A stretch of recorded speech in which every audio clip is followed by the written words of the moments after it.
내가 중산층이다라고 생각하는 주관적인 중산층 비율은 90년대 초반에 80%가 넘었습니다. 지금은 50%대로 떨어졌습니다. 객관적인 중산층도 줄어들고 있지만 주관적인 중산층도 더 빠른 속도로 줄어들고 있습니다. 최근에 중산층 이상 되시는 분들이 해외로 이민을 많이 간다고 하는 얘기는 우리 경제를 일으킬 수 있는 인력들이 해외로 유출이 되는 이런 현상이다. 그 이유는 우리나라가 너무 살기 어렵기 때문에. 해외가 좋아서 오시는 분들은 별로 없더라고요. 대부분의 분들이 국내에서 살기가 힘들어서 해외에서 살아보려고 가는 분들이 사실은 많습니다.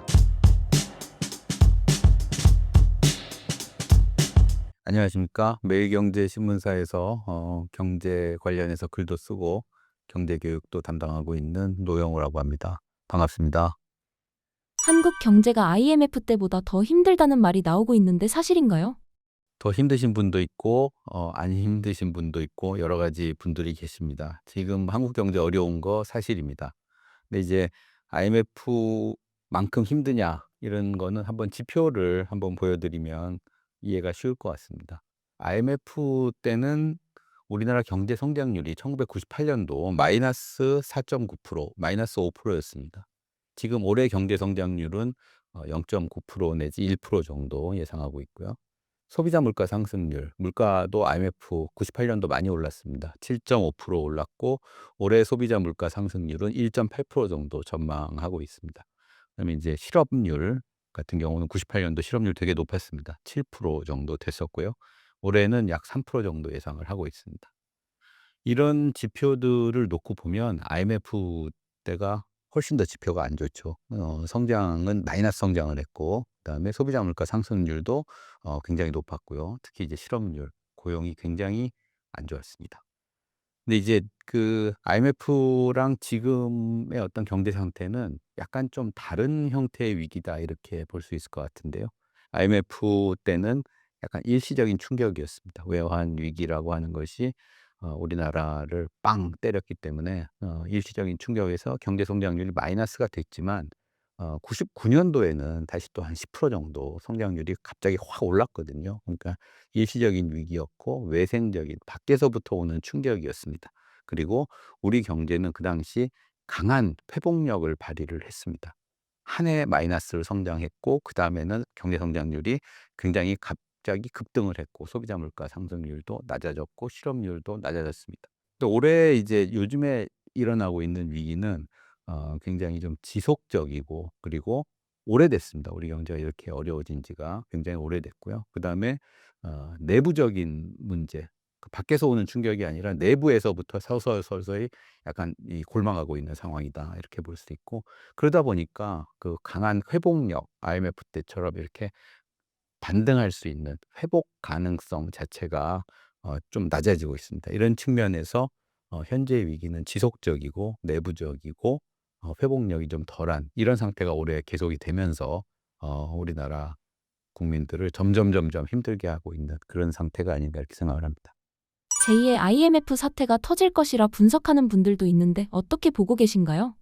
그러니까 IMF라고 하는 것은 이제 기본적으로 외환 위기였거든요. 그러니까 우리나라가 외국에서 달러를 많이 빌려왔다가 우리나라가 우리 능력이 안 되는 능력보다 훨씬 더 많은 부채를 가지고 있다가 해외에서 우리나라한테 "돈을 갚으라." 이렇게 요구를 하니까 우리나라가 어느 순간에 갚을 돈이 없었던 거죠.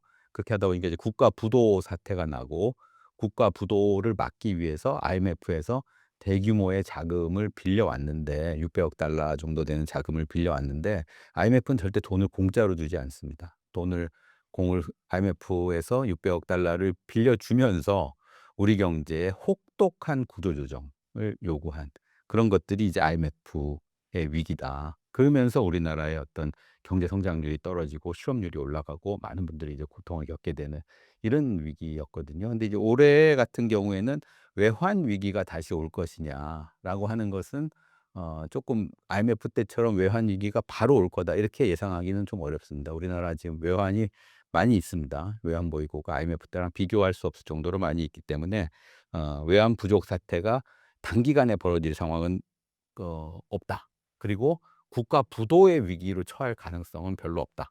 이런 면에서 IMF의 위기가 반복되는 것은 아니다. 그렇지만은 앞에서 말씀드렸듯이 우리나라의 경제가 서서히 지금 그 회복력도 떨어지고 그다음에 내수도 부진해지고 또 이제 수출도 어려워지는 이런 환경 자체가 점점 어려워지면서 많은 사람들이 고통의 강도가 점점 깊어지는 이런 어떤 장기 불황 이런 상태에 빠질 가능성은 상당히 농후하다 이렇게 생각을 합니다.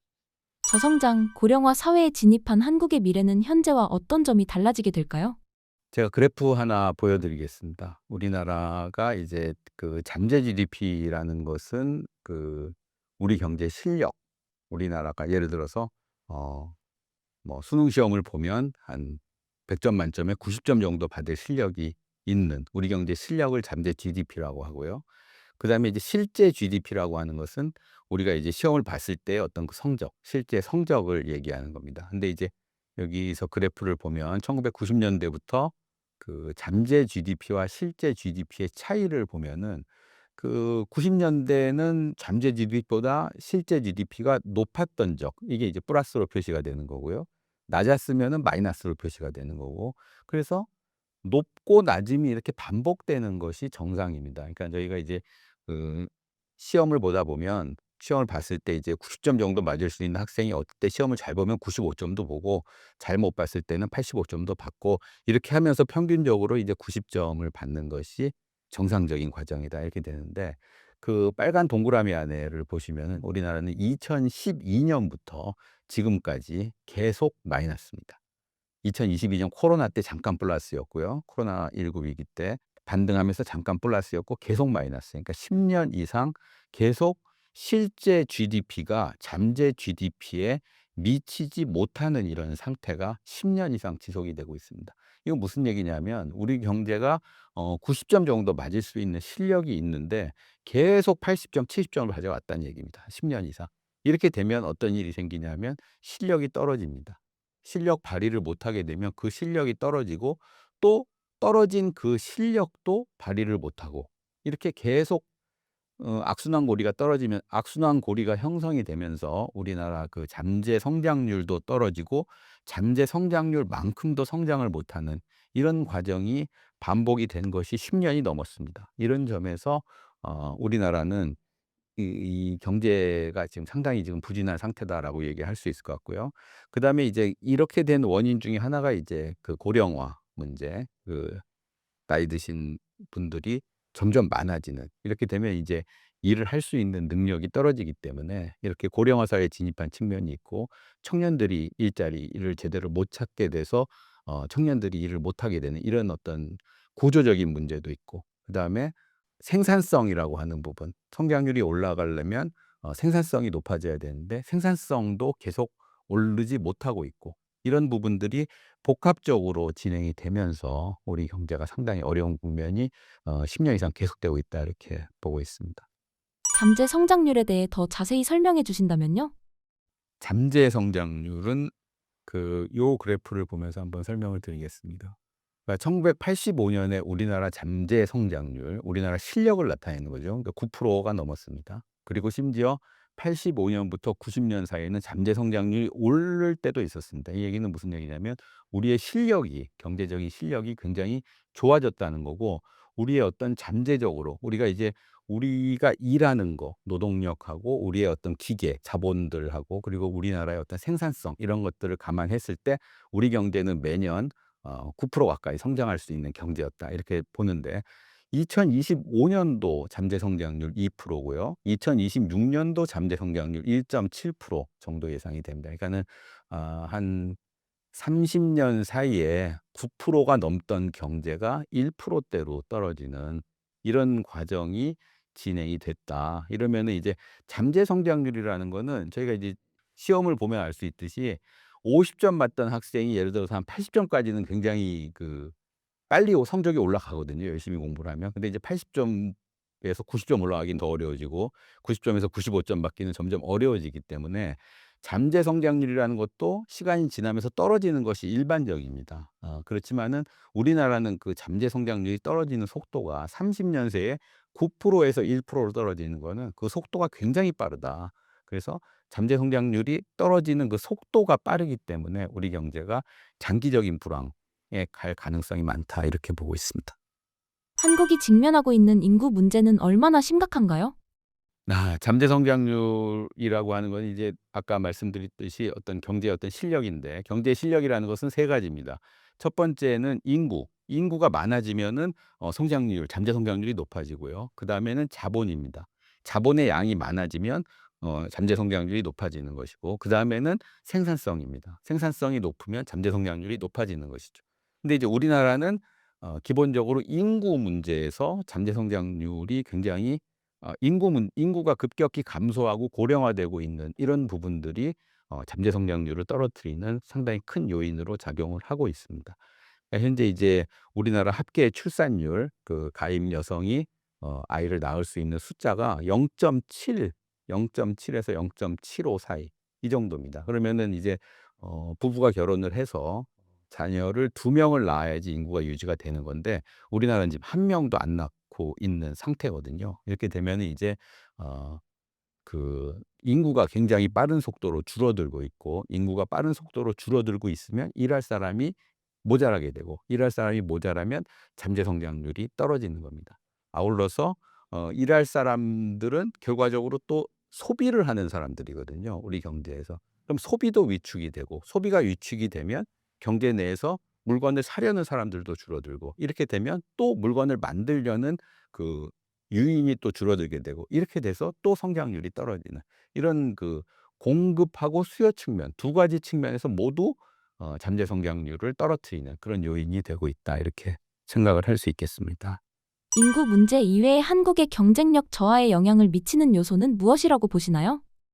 최근 들어서 이제 그런 부분들을 많이 느끼는데 사람이 줄어들면 어쨌든 일하는 사람이 줄어들어서 잠재 성장률이 줄어들겠죠. 그다음에 두 번째는 일을 하려고 하는 의지 문제입니다. 일을 하려고 하는 의지 문제는 청년들에서부터 나타나는 현상이다 이렇게 생각을 하는데 청년들이 일자리를 못 구하고 있습니다. 경제 내에서 일을 열심히 하고 일을 잘 할 수 있는 사람들은 청년들입니다. 청년들이 어떤 뭐 육체적으로나 정신적으로나 훨씬 더 나이 든 분들보다 굉장히 좀 열심히 할 수 있기 때문에 청년들이 일을 열심히 하는 사회에는 잠재 성장률도 높고 경제가 잘 굴러가는 사회인데 우리나라는 청년들이 어떻게 경제하려고 하는 의지가 굉장히 부족합니다. 이런 얘기는 그 청년들이 일을 열심히 안 하려고 하고 또 열심히 하려고 하는 그런 어떤 일자리도 점점 없어지고 있고 그러다 보니까 또 일자리 구하려고 하지도 않고 이러면서 우리나라에서 그 청년 실업률이 4.9%로 전체 실업률 2%보다 2배가 이상 높습니다. 이런 얘기는 뭐냐면 그 경제 내에서 열심히 일하고자 하는 일할 수 있는 사람들이 일을 안 하기 때문에 이런 부분들이 잠재 성장률을 줄이는 이런 요인이 되고 있다 이렇게 생각을 합니다. 이런 대한민국 경제 상황을 타개할 기회가 있을까요? 지금 뭐 이 문제를 해결하기 위해서 많은 정책들이 나오고 있지 않습니까? 일단은 청년 실업 문제를 해결하기 위해서 청년들에 대한 굉장히 지원도 많이 해 주고 일자리를 찾는 지원도 많이 해 주고 일을 할 수 있도록 독려도 많이 하는 정책들을 많이 정부가 내놓고 있습니다. 그다음에 그 두 번째는 양극화 문제. 이렇게 이제 일을 가진 사람과 일을 못 가진 사람. 그다음에 일보다도 어떤 부동산이라든가 이런 것을 통해서 돈을 벌려고 하는 사람들이 늘어나면 또 일을 안 하게 되거든요. 이렇게 되면 경제의 잠재 성장률은 떨어지게 됩니다. 이렇게 돼서 부동산을 통해서 돈을 벌고 그렇지 못한 사람들 간의 어떤 양극화 문제 이런 문제도 좀 해결을 해야 될 것 같고요. 그러다 보니까는 이제 우리나라가 좋은 일을 하고 생산성을 높여 가지고 경제의 활력을 높이는 이런 경쟁을 하기보다는 어떤 좋은 일자리 예를 들어서 뭐 의사, 변호사 이런 쪽으로만 일을 하려고 하는 이런 사람들이 많이 늘어날수록 경제 전체의 성장률은 떨어집니다. 그리고 또 수도권에 굉장히 집중되고 있는 이런 현상들, 수도권과 지방과의 어떤 이런 양극화 문제들, 이런 문제들을 해결을 점진적으로 해 나가야지 우리나라의 많은 사람들이 경제하려고 하는 의지가 북돋아지고 그렇게 돼야 잠재 성장률이 올라가고 성장도 올라가는 이 어떤 선순환 구조가 되지 않을까 이렇게 생각을 합니다. 한국 경쟁력 저하에 미중 패권 전쟁도 영향이 있을까요?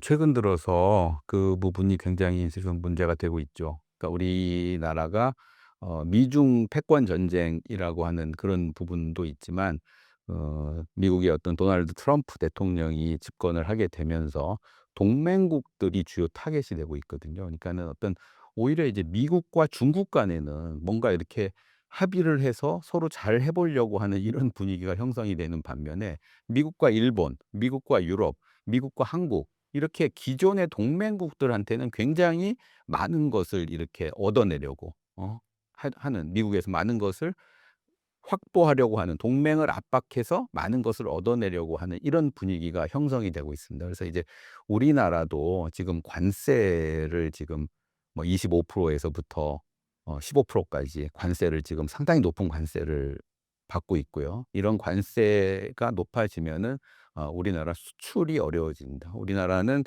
내수와 수출 두 가지로 굴러가는데 내수 부분에서 상당히 좀 어떤 잠재 성장률이 떨어지고 있는 이런 측면들이 있는 반면에 여기에 이제 수출까지 안 되게 되면 우리 경제가 굉장히 큰 타격을 받게 되는 것이죠. 그런데 이런 부분들은 단기간에 해결이 될 것 같지가 않습니다. 조금 더 이 시간이 상당히 오래 걸릴 것 같아서 우리가 수출 같은 경우는 이제 내수가 부진하면 중소기업하고 자영업자가 문제가 되지만 수출이 부진하게 되면 대기업의 문제가 되고 대기업 근로자들까지 이제 문제가 되기 때문에 이런 부분들도 우리 경제에 당분간 큰 타격을 입힐 것이다 이렇게 생각합니다. 현재 한국의 내수 상황을 어떻게 진단하시나요? 일단은 우리나라의 내수 상황을 보여주는 가장 큰 부분은 이제 자영업자들이 어려워지고 자영업자들이 문을 닫는 그런 현상입니다. 그러니까 우리나라의 어떤 자영업자 비율이 20%대가 훨씬 넘었었는데 최근에 이제 20%대 이하로 떨어지면서 내수 부진을 반영을 하고 있습니다. 자영업자들이 어려워진다는 얘기는 자영업자들은 주로 이제 뭐 외식 산업, 그다음에 의류 이런 식으로 이제 우리들이 소비를 해야지 활성화될 수 있는 그런 산업에 종사를 하고 계시거든요. 그렇기 때문에 이제 우리나라 사람들이 먹고 입고 하는 것에서 소비를 줄이게 되고 소비를 줄이면서 자영업자들이 어려워지고 자영업자들이 무너지고 있는 이런 현상들이 하나가 있고요. 그럼 우리나라 사람들은 왜 지금 소비를 줄이고 있느냐? 소비를 줄이는 이유는 뭐 몇 가지가 있습니다만은 첫 번째로 이제 소득이 줄어들고 있기 때문에 그렇습니다. 그래서 고용이 불안정해지고 미래가 불안해질수록 사람들은 소비를 줄이고 저축을 늘리려고 합니다. 그렇기 때문에 어 우리나라 사람들이 어떤 전망이 어둡고 소비를 줄이는 이런 측면들이 있고요. 그다음에 한 가지 문제는 또 이제 가계부채라는 부분들이 있습니다. 우리나라 사람들의 어떤 패턴, 생활 패턴 자체가 젊었을 때 일단 막 그 모든 걸 영끌 이렇게 대출도 많이 받고 그다음에 자기 돈도 많이 들여서 집을 사고 그다음에는 계속 집을 갚는데 이제 많은 부분에 자기의 소득을 많이 사용을 하면서 우리나라 어떤 가계 부채의 어떤 규모가 GDP 대비 100%가 넘어가고 OECD 국가 중에서도 상당히 높은 수준에 들어가 있습니다. 그렇기 때문에 이런 어떤 가계 부채와 가계 부채로 인한 소비 위축으로 인한 자영업 붕괴, 자영업자들이 어려워지는 이런 부분들이 계속 이제 악순환 고리가 형성이 되면서 우리 내수가 굉장히 지금 어려워지고 있는 상황이 아닌가 이렇게 생각을 합니다. 가계부채에 대해 더 자세히 설명해 주신다면요? 네. 가계부채는 아까 이제 말씀드린 것처럼 국제 기준에 따른 가계부채가 우리나라가 이제 GDP 대비 약 106%로 OECD 31개 국가 중에 4위 정도인데 우리나라는 이 주택을 하는 과정에서 굉장히 특이한 제도가 있습니다. 전세 제도라는 게 있습니다. 전세 제도는 이제 다른 나라에서는 없는 제도입니다. 다른 나라는 주로 임대다 그러면은 이제 월세를 내는 이런 어떤 임대가 대부분인데 우리나라는 전세 제도라는 것이 있습니다. 근데 전세금이라고 하는 것은 집주인 입장에서는 이게 부채거든요. 일종의 어떤 빚, 돌려줘야 되는 어떤 빚이기 때문에 전세 보증금도 부채로 포함을 시켜야 된다 이런 논의가 있습니다. 그러니까 이제 그 전세 보증금까지를 부채에 포함시키면 GDP 대비 약 150%까지 늘어나게 됩니다. 이렇게 되면 OECD 국가 중에 단연 최고 수준입니다. 그러니까 이렇게 이제 부동산과 관련된 빚이 2010년대 이후로 굉장히 빠른 속도로 증가를 하면서 우리나라 부채가 굉장히 많아지고 있는 이런 상황입니다. 근데 이제 부채라고 하는 것이 왜 위험하냐 이거를 조금만 더 말씀을 드리면 사람들은 이제 부채는 부채만 있는 경우가 없습니다. 사람들이 보통 이제 부채를 빚을 내 가지고 뭔가를 하죠. 뭔가 상대변 그러니까 빚을 내서 뭐를 사기 때문에 보통 부채하고 이렇게 매칭이 되는 것이 자산입니다. 그러니까는 예를 들어서 빚을 뭐 5 억을 내서 10 억짜리 집을 샀다 그러면은 10 억짜리 자산이 있는 거죠. 자기가 5 억의 부채가 있지만은. 근데 이제 이게 문제가 될 때는 뭐냐면 모든 사람들은 다 자산이 부채보다 많죠. 우리나라도 지금 통계청에서 조사한 거를 보면은 우리나라가 이제 중산층의 경우 총 자산과 총 부채를 감안했을 때 총 자산이 한 4억 정도 많은 상태입니다, 지금.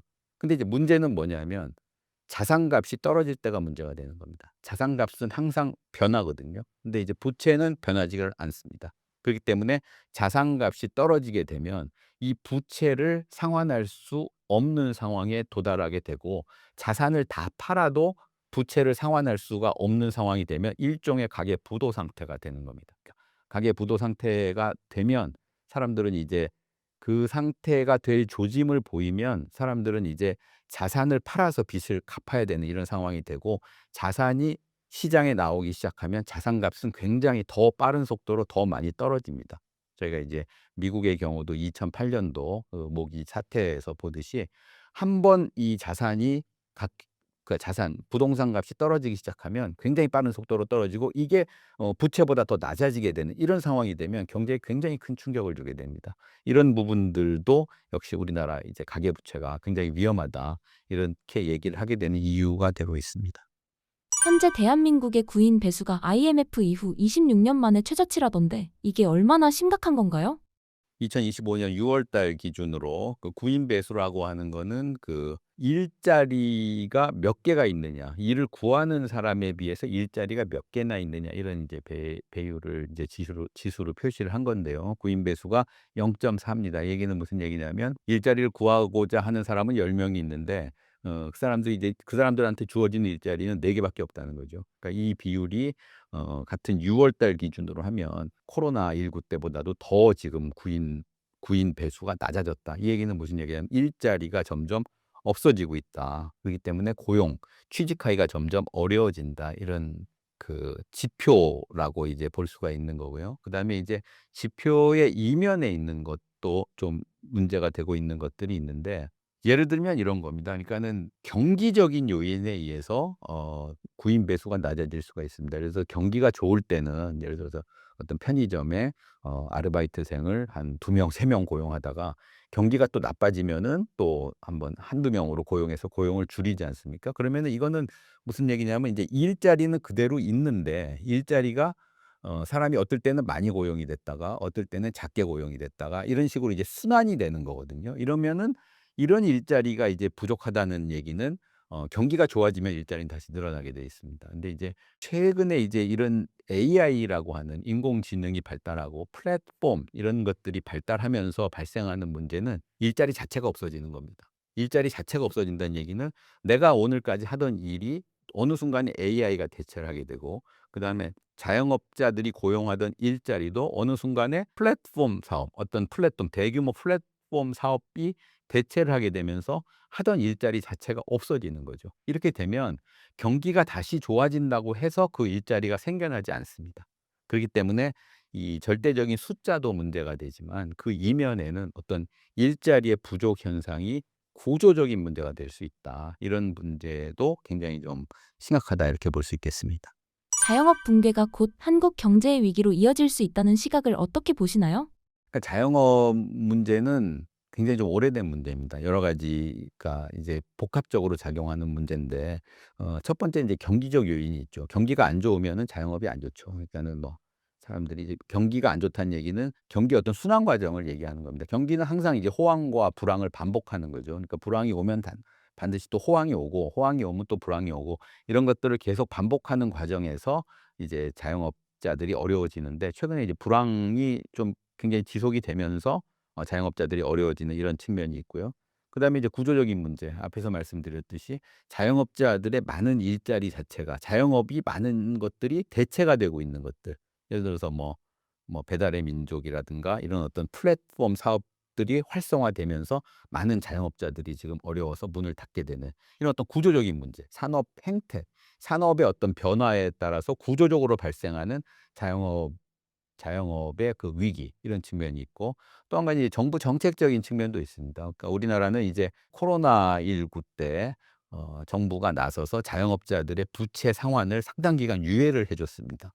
그 당시에 너무 갑자기 일시적으로 큰 충격이 닥쳐서. 근데 이제 빚하고 이자를 갚는 것들을 계속 유예를 해 주면서 자영업의 구조 조정이 상당 기간 지연이 됐습니다. 그렇기 때문에 이렇게 이제 정부가 인위적으로 그 그러니까 빚을 탕감해 주고 빚을 갚는 것을 연장해 주고 이런 부분들은 언젠가는 또 자영업자들이 그 빚을 갚아야 되는데 최근에 이제 다시 자영업자들이 스스로 정부가 항상 그런 정책을 펼 수는 없거든요. 그런 정책을 점점 줄이면서 자영업자들이 자생적으로 이제 살아남아야 되는 상황이 되는데 너무 오랫동안 그런 것에 의존해 왔기 때문에 자생력을 잃어버리는 이런 세 가지 측면들이 있어서 자영업자들이 굉장히 지금 어려운 상태다 이렇게 보고 있고요. 아까 말씀드린 대로 자영업자들이 무너지면 내수가 위축이 되고 내수가 위축이 되면 우리 경제의 어떤 경기가 악화가 되고 이건 다시 또 소비 위축을 가져오고 이런 식의 어떤 악순환고리를 만들어낼 가능성이 굉장히 높다 이렇게 보고 있습니다.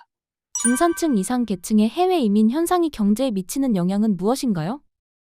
우리나라에서 이제 해외 이민을 가는 분들, 저도 이제 외국에서 유학을 할 때 이민을 오시는 분들하고 이제 얘기를 많이 해볼 기회가 좀 있었는데, 이민을 가시는 분들의 얘기는 해외가 좋아서 오시는 분들은 별로 없더라고요. 대부분의 분들이 국내에서 살기가 힘들어서 이제 해외에서 살아보려고 가는 분들이 사실은 많습니다. 그러니까 아무리 좋은 나라를 가고 좋아 보이더라도 실제로 속사정을 들어보면 그렇지 않은 경우들이 많습니다. 근데 이제 최근에 중산층 이상 되시는 분들이 해외로 이민을 많이 간다고 하는 얘기는 우리나라에서 일을 하고 우리 경제를 일으킬 수 있는 어떤 인력들이 해외로 유출이 되는 이런 현상이다. 이렇게 생각을 하고 그 이유는 우리나라가 너무 살기 어렵기 때문에. 그러니까 우리나라에서 여러 가지 상당히 양극화도 빠른 속도로 진행이 되고 그다음에 어떤 사교육 이런 문제도 굉장히 감당이 어려울 정도로 부담이 많이 되고 그리고 또 뭔가 이렇게 그 계층 이동 자체가 굉장히 어려워지면서 그러니까 열심히 해도 안 될 것 같은 이런 어떤 그 불안감들 이런 것들이 팽배해지면서 해외로 이제 많이 나가려고 하시는데 해외에 나가서도 굉장히 고생을 많이 하십니다. 한국에 있을 때만큼 굉장히 고생을 많이 하는데 그럼에도 불구하고 이제 해외에서는 한국에서의 어떤 그런 문제들, 사교육 문제, 그다음에 어떤 양극화 문제 그리고 이런 문제들로부터 조금 자유로워질 수가 있을 거다라고 기대를 하고 해외에 나가서도 이제 해외로 나가시는 분들이 많은데 그런 분들이 점점 많아진다는 얘기는 우리나라가 이제 비어간다는 얘기거든요. 그러니까 이제 결코 좋은 현상은 아니라고 볼 수 있습니다. 청년 백수가 늘어나고 있는 원인은 무엇이고 이것이 중산층에게 어떤 영향을 미칠까요?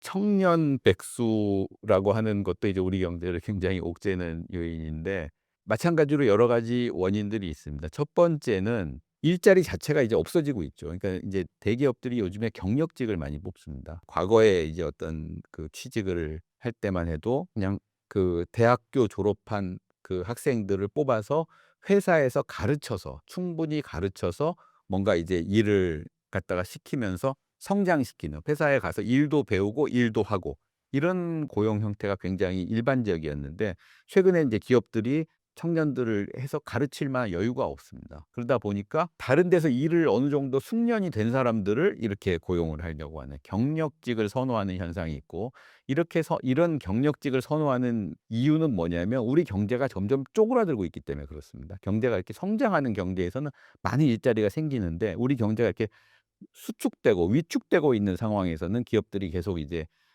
시집 사원보다는 경력직을 선호하는 현상들이 강해지고 있습니다.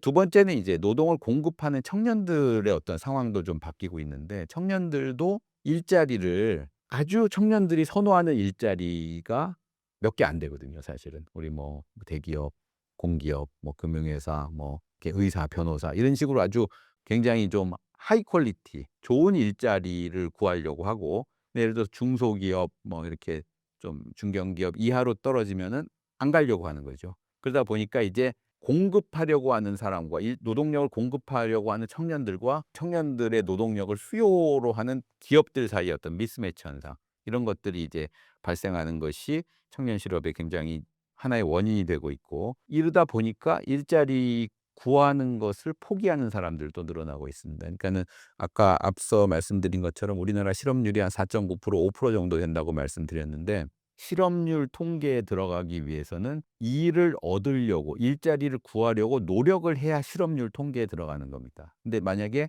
일자리를 구하려고 하는 노력을 안 하게 되면 실업률 통계에도 안 들어갑니다.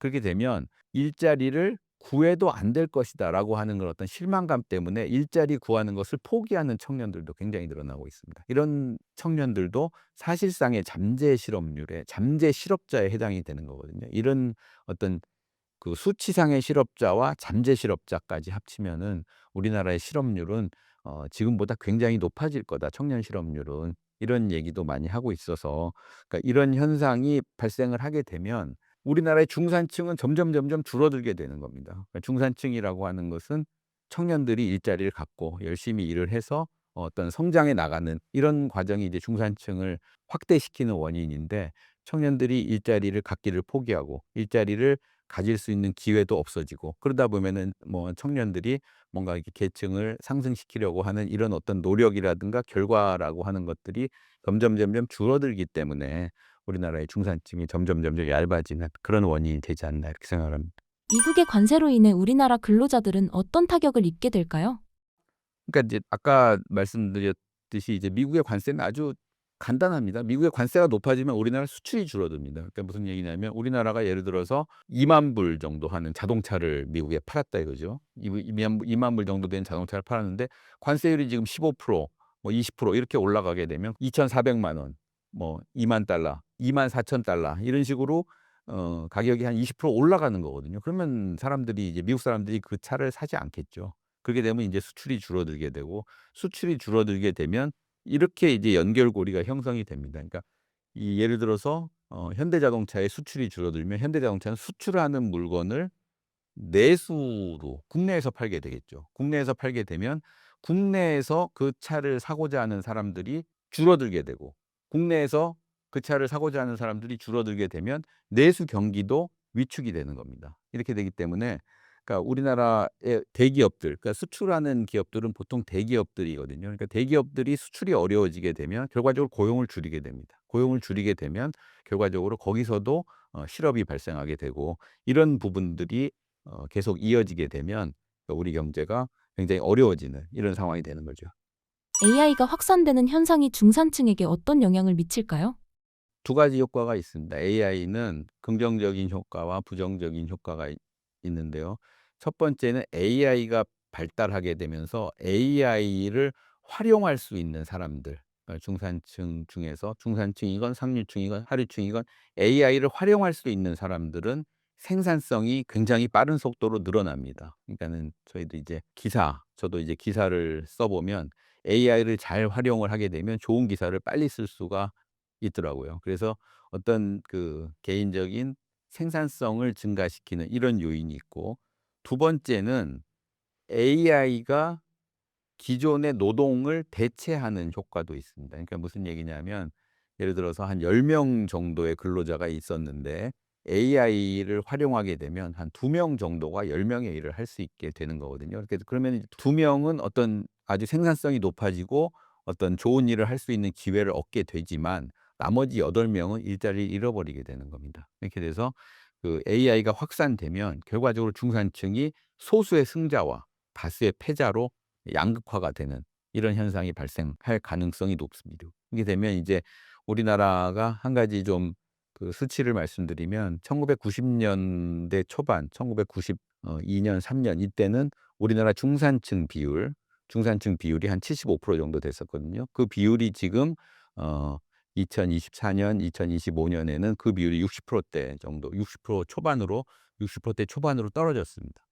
아울러서 내가 중산층이다라고 생각하는 주관적인 중산층도 있습니다. 주관적인 중산층 비율은 90 년대 초반에 어떤 80%가 넘었습니다. 이 비율이 지금은 한 50%대로 떨어졌습니다.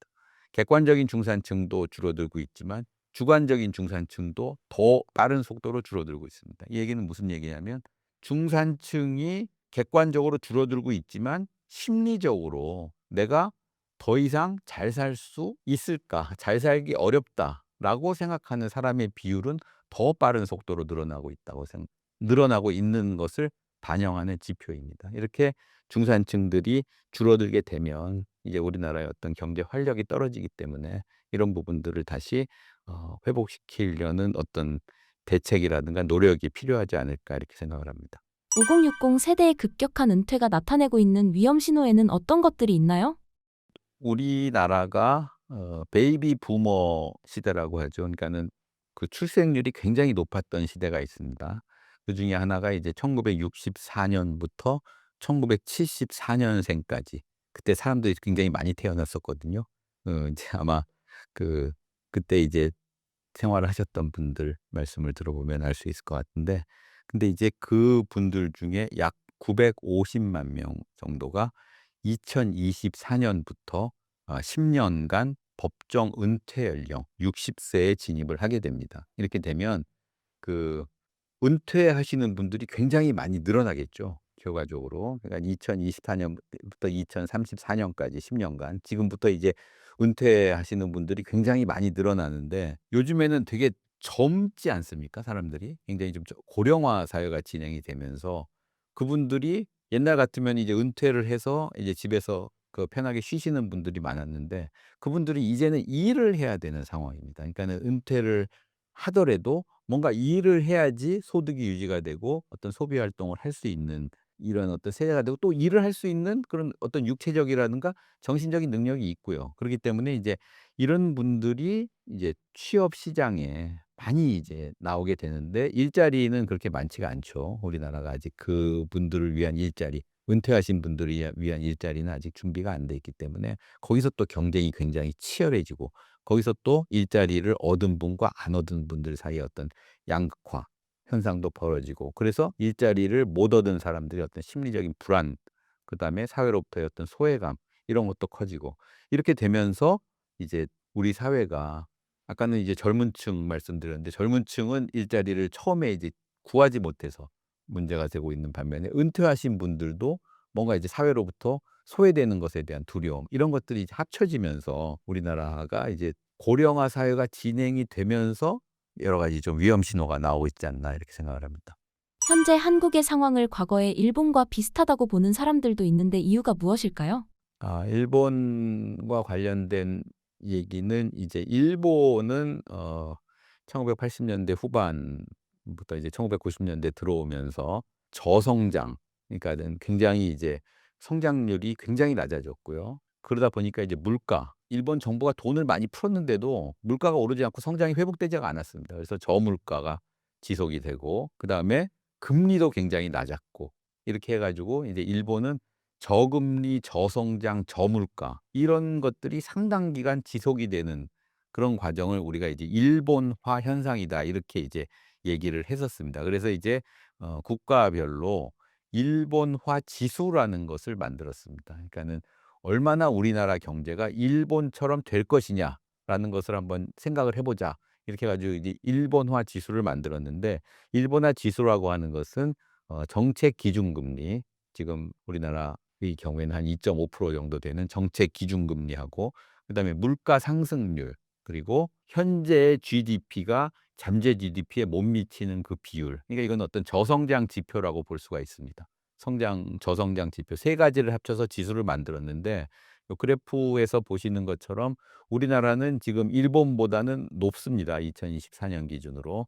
일본이 2.6 정도 나오는데 우리나라는 5.5 정도로 일본보다는 높지만 미국이나 뭐 호주, 캐나다 이런 나라들보다는 또 낮습니다. 그렇기 때문에 지표 상태로 보면은 우리나라가 과거의 일본보다는 상태가 그렇게 나쁘지 않다, 이렇게 이제 생각을 할 수가 있는데, 이것도 이 지표의 이면을 들여다보면 일본은 그 당시에 이제 마이너스 금리였거든요. 금리 자체가 마이너스로 떨어질 정도로 금리를 많이 낮췄습니다. 그렇지만 이제 우리나라는 마이너스 금리까지 할 수 없는 상황이기 때문에 우리나라는 일본하고 조금 다릅니다. 우리나라는 일본보다 경제 규모도 작고 그리고 우리나라의 어떤 통화도 기축 통화가 아니고 이런 어떤 요인들이 있기 때문에 우리나라는 일본보다 조금 더 이제 일본화 지수가 일본보단 조금 높지만 그렇다고 해서 이 지수가 점점 낮아진다고 하면은 '일본처럼 될 수도 있지 않을까.'라는 걱정이 있는 것은 사실입니다. 언제부터 한국 인구의 심각성을 체감할 수 있게 될까요? 한국 인구의 심각성은 지금도 체감을 하고 있습니다. 이미 체감하고 있고요. 그다음에 우리나라의 어떤 노동력 문제 아까 말씀드린 대로 고령층의 어떤 노동력 그다음에 그 고령층이 퇴직을 안 함으로 인해서 발생하는 또 청년층의 어떤 일자리 부족 현상 이런 것들이 맞물려지면서 어떤 세대 간의 갈등 이런 현상도 나타나고 있고 그렇기 때문에 이제 우리나라 인구가 고령화되고 저출산 아이를 낳지 않고 아이를 낳지 않는 이런 현상이 심화되면서 발생하는 충격은 이미 진행이 되고 있다. 이렇게 보고 있고 근데 이제 문제는 뭐냐면 이런 고령화가 앞으로 점점 더 빨라질 거라는 거죠. 이게 점점 빨라지게 되면 노동력 문제나 그다음에 복지 문제 그리고 이런 어떤 복지 문제를 해결하기 위한 예산 문제 이런 문제들은 앞으로 한 뭐 10 년, 20년 동안은 계속 문제가 심화될 거다 이렇게 생각을 합니다. 현재 한국 정부의 인구 정책은 어떻게 보고 계신가요?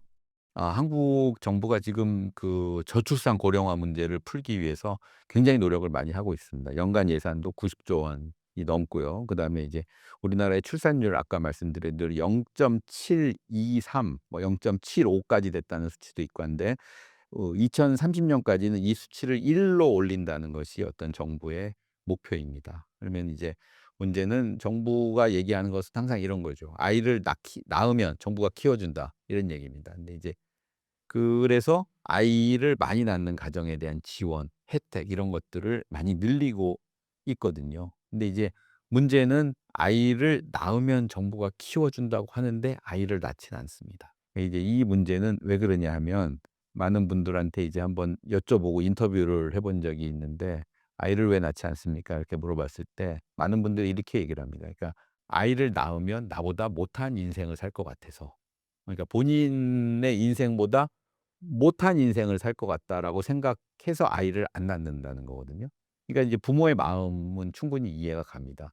자기가 살아온 것보다 더 못한 삶을 살 자녀에게 살게 하고 싶지 않기 때문에 "아이를 낳지 않는다." 이렇게 얘기를 한다고 하는 것은 아이를 물론 정부가 키워주겠다. 키워주고 예산을 많이 지원을 해 주겠다. 이런 것들은 뭐 물론 인정을 하지만 우리나라의 어떤 미래가 어둡다. 이런 부분하고 상당히 관계가 많은 것 같습니다. 그래서 이제 물론 이제 정부가 예산을 투입하고 복지 예산이라든가 저출산 예산을 투입해서 그런 어떤 제도 자체를 개혁하는 것도 중요하지만 더 중요한 것은 그 미래의 우리 어떤 경제, 우리 사회에 대한 전망을 좀 밝게 만들어 주는 이런 정책도 같이 이제 실천을 해야 될 것 같고 그런 정책이 효과를 발휘해야 이 저출산 문제가 해결되지 않을까 이렇게 생각을 합니다. 60대 이후 삶의 질을 유지하려면 무엇이 가장 중요한가요? 60대 이후 많은 사람들이 고민을 하는 부분이고 뭐 저도 고민을 하는 부분이고 한데 60대 이후는 뭔가 새로운 일을 하기는 좀 어려운 시기가 아닐까 여러 가지로 봤을 때.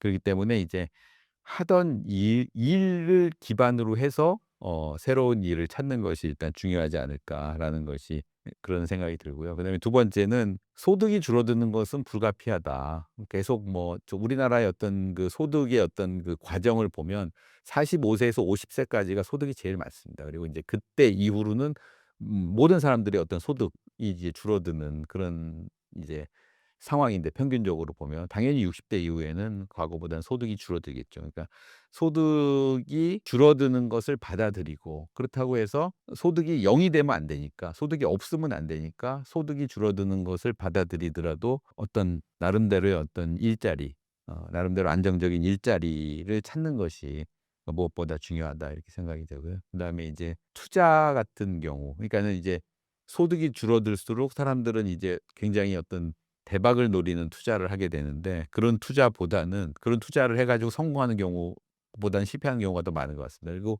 60대 이후에 이제 실패를 하게 되면 더 이상 이제 회복할 수 있는 기회 자체를 얻기가 어려우니까 그럴 때는 투자를 할 때는 조금 안정적인 투자를 해야 되지 않을까. 뭐 이 정도 말씀드리고 싶습니다. AI, 자동화, 디지털 금융 등으로 인한 자산의 가치와 운용 방식 변화의 고령층은 어떻게 대응해야 할까요? AI 관련해 가지고 뭐 여러 가지 말씀드릴 수 있을 것 같은데 저는 이제 한 두 가지 정도 말씀을 드리면 AI가 이제 고령층의 투자에 미치는 영향은 두 가지 양면적인 성격이 있다고 생각을 합니다. 첫 번째는 뭐 챗GPT라든가 이렇게 AI 기구 이런 것들을 활용하면 정보에 대한 그 접근도가 굉장히 개선이 많이 됩니다. 그러니까는 세상이 돌아가는 거, 기업 정보, 투자하는 기업에 대한 정보라든가 경제 흐름에 대한 정보라든가 이런 것들은 굉장히 빨리 알 수가 있습니다, 쪼끔만 노력을 하면. 그래서 이제 정보에 대한 접근도는 많이 개선이 되는데 두 번째는 그 정보에 대한 접근도가 많은 사람들이 개선이 된다 그래서 정보가 유통되는 속도까지 본인이 빨라진다 이렇게 생각은 하기 어려울 것 같습니다. 이게 무슨 얘기냐면 투자를 할 때는 정보 좋은 정보가 중요하고 그다음에 좋은 정보를 얼마나 빨리 아느냐 이게 두 가지가 다 합쳐져야지 어떤 투자의 효과가 극대화가 되는 거거든요. 근데 이제 AI가 발달하고 그다음에 이제 그동안에 투자에 대한 정보에 상당히 좀 접근이 어려웠던 분들도 접근을 할 수 있다라고 하는 그런 장점은 있지만 정보를 빨리 접근하는 건 아닌 것 같습니다. 정보에 접근할 수 있는 속도의 차이는 여전히 존재한다. 그 AI가 발전하면서 약간 그 양면적인 그 효과가 있는데요. 그 고령층이 고급 정보, 좋은 정보에 대한 접근성은 많이 개선이 되는 것 같습니다. 챗GPT라든가 AI 기구들을 활용하면 정보는 굉장히 빠른 뉴스를 빨리 그러니까 뉴스를 바로바로 알게 되는 이런 어떤 정보의 접근성은 많이 개선이 되는데 투자의 수익률을 결정하는 것은 정보에 접근을 하더라도 그 과정에서의 어떤 속도가 중요합니다. 그러니까 정보를 누구보다 1초 뭐 10 초라도 빨리 접하는 사람들이 많은 수익을 얻게 되는데 그 속도까지 모든 사람들이 빨라지는 건 아닌 것 같습니다. 그 속도에 빨리 접근할 수 있는 사람이 있고 AI 같은 것들을 활용하더라도 속도가 좀 느리게 접근하는 사람들이 있고 그러니까 정보에 대한 접근도는 개선이 됐지만 속도 차이는 여전히 존재한다. 그렇기 때문에 본인이 어떤 정보를 얻게 됐을 때 두 가지를 좀 생각을 해 봐야 될 것 같습니다. 첫 번째는 이 정보가 이제 제대로 된 정보인가? 진짜 정보인가 가짜 정보인가? 그다음에 두 번째는 '내가 이 정보에 얼마나 빨리 접근을 했을까?'라고 하는 건데 첫 번째는 사람들이 쪼끔만 노력하면 이제 진짜 정보 가짜 정보는 구분이 가능할 수도 있는데 두 번째 속도는 상대적인 거기 때문에 '다른 사람보다 내가 이 정보를 빨리 얻었을까?'라는 것은 좀 생각하기가 어렵습니다. 이런 부분은 사실은 이제 자본시장에서는 어떤 자본의 크기, 투자의 어떤 능력, 투자 규모 이런 것에 따라서 정보의 어떤 속도 차이는 여전히 존재하는 것 같거든요. 그렇기 때문에 개미 투자자들이 이렇게 AI가 발달해서 좋은 정보를 많이 얻게 된다고 해서 수익률이 높아지는 것은 아니다. 그래서 여전히 AI가 발달했지만 자본시장에서는 투자하는 자본의 규모에 따라서 약간은 기울어진 운동장이 계속 이어지고 있다. 이렇게 볼 수 있을 것 같습니다. 국민 자산이 부동산에 치중되어 한국 경제의 걸림돌로 지적되고 있는데 사실인가요? 예. 제가 그 통계를 먼저 말씀을 드리면 한국의 경우에는 평균적으로 자산의 69%가 실물 자산입니다. 부동산을 포함한 실물 자산. 그리고 31%가 금융 자산이고요. 이제 미국의 경우에는 35%가 실물 자산, 65%가 금융 자산.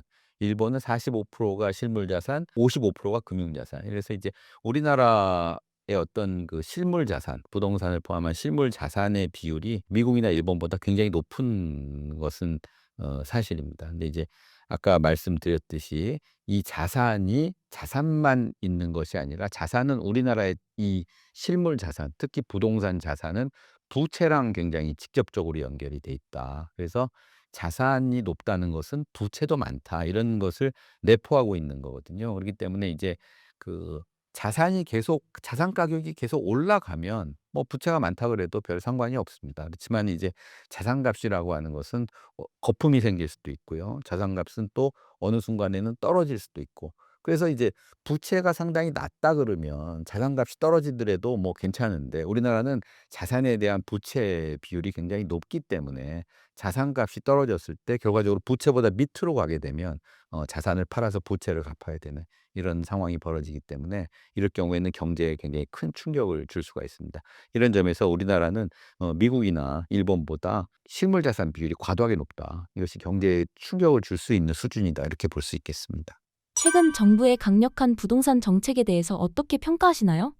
그러니까 정부의 정책은 지금 이제 두 가지죠. 그러니까 수요를 억누르는 정책이죠. 일단은 그 대출 규제를 해 가지고 수요를 억누르고 그다음에 이제 공급을 늘리는 이런 정책을 하고 있는데 수요를 누르는 것은 즉각적으로 효과를 발휘하고 있죠. 그러니까 대출을 받아서 집을 사는 사람들이 많은데 어떤 대출의 어떤 상한선을 뭐 6억 원 이렇게 딱 한정을 해 놨기 때문에 집을 살 수 있는 사람들이 이제 현금이 많은 사람들밖에 없는데 그런 사람들이 우리나라에는 많지가 않거든요. 그러니까 인제 수요가 억제되면서 이제 집값을 잡는 이런 측면이 있고 공급을 늘리는 측면은 사실은 이제 미래 얘기입니다. 지금 당장 부동산이라고 하는 것은 지금 당장 공급을 늘리겠다라고 해서 갑자기 이제 공급이 늘어나는 것이 아니라 굉장히 이제 시간을 두고 이제 공급을 늘리는 이런 거기 때문에 공급을 늘리는 것에 즉각적인 효과는 없고요. 심리적인 그 안정을 주는 효과. 앞으로 미래에 집값이 공급이 늘어서 떨어질 거다라고 하는 그런 어떤 기대를 형성해 주는 이런 효과가 있는데 일단은 뭐 당분 지금 현재는 어느 정도 이제 효과를 발휘하고 있죠. 수요를 강력하게 억제를 하고 있으니까.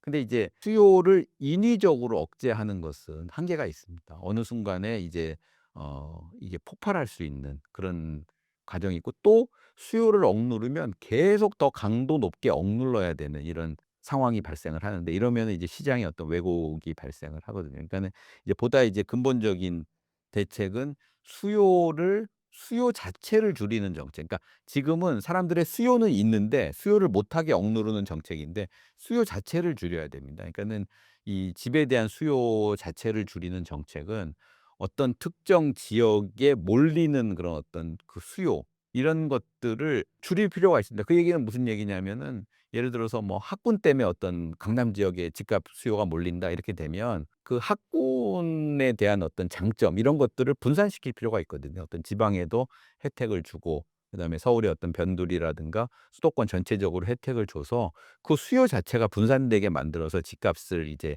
잡는 것이 보다 더 이제 근본적인 정책이 돼야 되는데 지금은 우리는 이제 수요 자체는 있는 거예요. 여전히 어떤 특정 지역에 집을 사려고 하는 사람들이 많이 있는데 그 사람들이 집을 못 사게 하는 이런 정책이기 때문에 점진적으로 단기적으로는 이런 정책을 펴지만 장기적으로는 어떤 집에 대한 수요를 줄여 나가는 그리고 수요를 분산시키는 지역별로 분산시키는 이런 정책이 이어져야 될 거다 이렇게 생각을 합니다. 한국 부동산의 과도한 부채가 얼마나 심각한 상황인가요? 그러니까 이제 계속 뭐 여러 가지 반복돼서 말씀을 드리는데 우리나라 가계부채가 OECD 4 위고요. 전세보증금 포함하면은 뭐 OECD 전체적으로 1 위입니다. 압도적으로 1 위다. 가계부채가 굉장히 많다.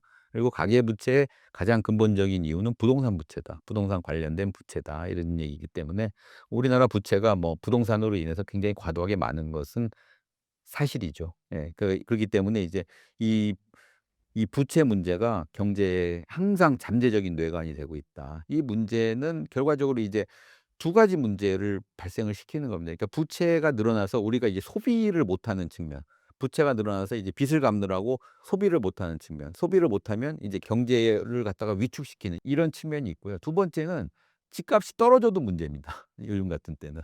부채가 너무 많을 때는 집값이 떨어지면은 경제에 굉장히 큰 충격이 커지거든요. 우리나라가 감당할 수 없는 충격이 되기 때문에 집값이 떨어뜨리지도 못하는 거예요, 우리나라는. 그러니까는 집값을 갖다가 조금 하락하게 되면 더 문제가 되는 이런 상황. 그러니까는 계속 악순환이 되는 거죠. 빚을 내서 집을 사고 집값은 계속 뭔가 이렇게 떨어지지 않고 계속 유지되거나 올라야 되는 이런 어떤 모순적인 상황이 진행이 되고 있기 때문에 이런 문제들은 좀 점진적으로 한꺼번에 어떤 정책을 통해서 한 번에 해결하기는 굉장히 어려울 것 같고요. 부채도 점진적으로 줄여 나가면서 집값도 안정화시키는 속도가 완만하게 그리고 장기간 어떤 일관된 정책이 있어야지 이런 문제들을 해결할 수 있지 않을까 이렇게 생각을 합니다. 부동산 버블이 터지게 된다면 얼마나 심각한 일들이 벌어지나요? 우리나라는 이제 부동산 버블이 직접적으로 한꺼번에 뭐 이렇게 빵 터진 적은 제가 알기로는 그렇게 없는 것 같은데 우리 이제 미국에서는 2008 년도 서브프라임 모기지 사태라고 하는 것이 실제로 발생을 했었습니다. 그 당시에 이제 집값이 계속 오르니까 아까도 말씀드렸듯이 집값이 계속 오르면 부채가 아무리 많아도 문제가 안 되거든요. 예를 들어서 10억 짜리 집을 살 때 10억 을 빚을 내서 샀는데 이 집이 20억 이 된다. 그럼 뭐가 문제가 되겠습니까? 부채 비율이 100% 에서 50%로 줄어들잖아요. 그러니까 이제 문제가 안 되는데 그 당시에 이제 미국이 집값이 계속 오를 거라고 본 거죠. 그러면서 이제 주택 담보 비율을 계속 높였습니다. 계속 높여가면서 집값에 뭐 70% 80% 뭐 90% 이렇게 이제 대출을 하면서 집값을 또 올리고 집값이 올라가니까 대출이 늘어나고 이렇게 계속 올리다가 어느 순간 이 집값이 떨어지기 시작하면서 반대의 고리가 이제 형성이 되는 거죠. 집값이 떨어지니까 이제 빚을 못 갚아서 집을 내다 팔고 집을 내다 파니까 집값은 더 떨어지고 집값이 떨어지니까 또 빚을 못 갚게 되고 이런 상황이 벌어지면서 미국 경제가 붕괴가 됐었습니다 사실상.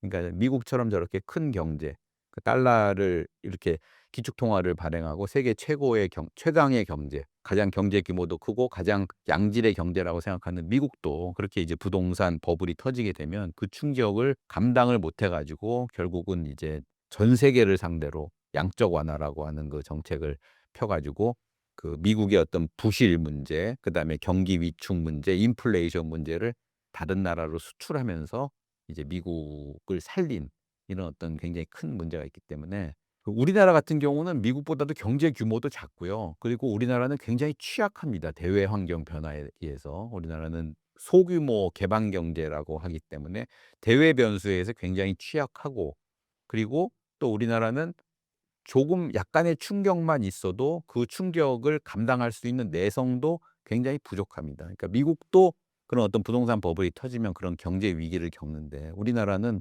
그거는 좀 미국보다도 훨씬 더 큰 충격이 올 수 있지 않을까 이렇게 생각을 합니다. 만약 과도한 빚을 지고 집을 샀다면 지금이라도 팔아야 할까요? 뭐 제가 뭐라고 말씀드리기는 좀 너무 중요하고 어려운 질문인 것 같습니다. 근데 이제 결과적으로 집을 사는 그런 어떤 용도가 여러 가지가 있을 것 같은데 투자를 위해서 집을 사는 경우도 있고요. 살기 위해서 집을 사는 경우도 있지 않습니까? 근데 이제 살기 위해서 집을 샀다 그러면은 뭐 빚을 내서 집을 샀다 그래도 어떻게든지 거기서 사셔야 되지 않겠습니까? 그래서 살면서 또 살 수 있는 방법을 또 찾아보고 또 만약에 뭐 빚이 과도하면 또 집의 규모를 줄이더라도 뭐 다른 집으로 가는 것들을 이제 생각을 해볼 수 있을 것 같고요. 이제 투자를 위해서 집을 샀는데 빚이 과도하다. 이건 좀 생각을 해 봐야 될 것 같습니다. 왜냐하면 이제 우리나라의 어떤 집값이라고 하는 것이 어떤 특히 어떤 특정 지역 이런 데는 너무 좀 거품 현상이 있다라고 하는 것이 이제 많은 사람들의 공통된 생각인데 거품이라고 하는 것은 올라갈 때는 사람들이 못 느끼고요. 그리고 빠질 때는 굉장히 급격하게 빠집니다. 그러니까는 뭐 우리가 거품의 여러 가지 그 사례가 있는데 네덜란드의 어떤 튤립 값도 엄청나게 올랐거든요. 오를 때는 사람들이 '계속 오를 거다.'라고 생각을 했는데 어느 순간에 이게 빵 터져 버려 가지고 이제 급전직하를 하는 이런 상황이 발생을 하게 되는데 그런 상황이 발생하게 되면 이제 감당할 수 없는 상황이 되는 거죠. 더군다나 이제 빚을 내서 샀을 경우에는 더더군다나 이제 그 충격이 커지기 때문에 그런 부분들은 좀 고민을 해 봐야 되지 않을까 이렇게 생각을 합니다. 부동산, 주식, 연금, 현금성 자산 등 다양한 노후 자산 중 위험 분산은 어떻게 이뤄져야 한다고 보시나요? 노후 자산은 이제 나이 들어서 본인의 어떤 그 생활을 이제 계속 이어져 나가야 되는 이런 부분들이기 때문에 부동산 같은 경우는 이제 그 삶의 터전이 돼야 되지 않을까 이렇게 생각을 합니다, 첫 번째로. 그래서 이제 예를 들어서 이제 부동산은 그냥 자기가 주택이 주는 서비스, 아파트가 주는 서비스를 누리면 되는 것이지 그걸 가지고 나중에 또 뭐 '돈을 벌어야 되겠다.' 이런 생각보다는 어떤 삶의 터전으로 생각을 하고 그다음에 꼭 뭐 소유가 아니더라도 임대, 점유를 하더라도 주택이 주는 서비스는 고대로 받을 수 있는 거기 때문에 거기에 대한 그 뭐 욕심이라든가 고집 이런 건 좀 버려야 될 것 같고요. 두 번째는 이제 나이가 들수록 소비가 되게 중요하지 않습니까? 그러니까는 이제 그 젊었을 때는 뭔가 좀 참아도 되고 뭐 이렇게 의식주와 관련된 소비부터 보면은 이제 뭐 젊었을 때는 뭐 먹고 싶은 거 좀 참아도 되고 좀 이렇게 불편한 데서 잠을 자도 되고 그러지만은 나이가 들수록 이제 뭐 음식을 잘 못 먹거나 아니면은 잠자리가 불편하면 이제 바로 병으로 이어지기 때문에 그 본인이 원하는 소비는 좀 충분히 할 수 있도록 현금성 자산을 많이 가지고 있어야 되지 않을까 이렇게 생각이 되고 특히 또 뭐 병원 같은 데 가야 될 일도 많은데 그거를 제때 가지 못하면 또 상당히 또 피해가 크지 않겠습니까? 그러니까는 이제 그런 소비들을 할 수 있도록 좀 상대적으로 실물 자산보다는 현금성 자산을 어느 정도 일정 비율 이상 가지고 있어야 된다. 이렇게 생각을 하고 노후는 사실 노후 소비는 시점이 중요한 것 같습니다. 항상 그때 딱 적합하게 써야지 그게 이제 되는 것이지 아까 말씀드린 것처럼 나중에 뭐 이런 거는 좀 생각하기 어렵지 않습니까? 근데 그때 이제 하고 싶은 거 해야 될 것들을 굉장히 해야지 이런 것들은 이제 생존과도 직결될 수 있는 문제이기 때문에 이 소비를 정상적으로 할 수 있는 자산 구조를 만드는 것이 더 중요하지 않을까 이렇게 생각을 합니다. 구독자분들께 한마디 해주신다면요? 오늘 지금 너무 감사합니다. 오늘 너무 많은 문제를 이렇게 말씀을 드려서 여러 가지 어떻게 좀 도움이 되실지 약간 잘 모르겠습니다. 근데 이제 결과적으로 우리나라 경제가 지금 어렵거든요. 예, 좀 경제가 어렵고 어려운 경제가 다시 일어나는 데 있어서는 저는 이제 '사람들의 심리가 제일 중요하다.' 이렇게 생각을 합니다. 그러니까는 특히 이제 경제 활동을 열심히 하는 어떤 중산층 분들의 어떤 심리, 경제 심리가 중요한데 우리나라의 지금 중산층, 청년층 이렇게 경제를 일으켜야 되는 위치에 있는 사람들이 너무 많이 위축이 돼 있는 것 같습니다. 그러니까 미래를 좀 어둡게 보고 뭔가 좀 해도 안 될 것 같고 포기하고 이러는 상황들이 저는 뭐 이렇게 주변에서도 많이 보이고 그런 것들이 이제 점점 많아지는 것 같아서 그런 것들을 바꿀 수 있는 심리를 먼저 바꿀 수 있는 어떤 정부의 정책이나 아니면은 우리의 어떤 중산층들 간의 어떤 의식 개선이나 이런 것들이 필요하다고 생각하고 오히려 뭐 그 정부 정책보다는 이렇게 이제 사람들 사이의 어떤 공동체 의식 그다음에 우리 경제를 이끌어내는 성장시키려고 하는 경제하려고 하는 의지의 회복 이런 것들을 좀 만들어내는 것이 무엇보다 중요하다고 생각하고요. 이런 부분들을 만드는 것에서 뭐 신사임당 같은 이런 채널들이 많은 역할을 하고 전문가분들도 많은 역할을 했으면 하는 그런 바람입니다. 감사합니다.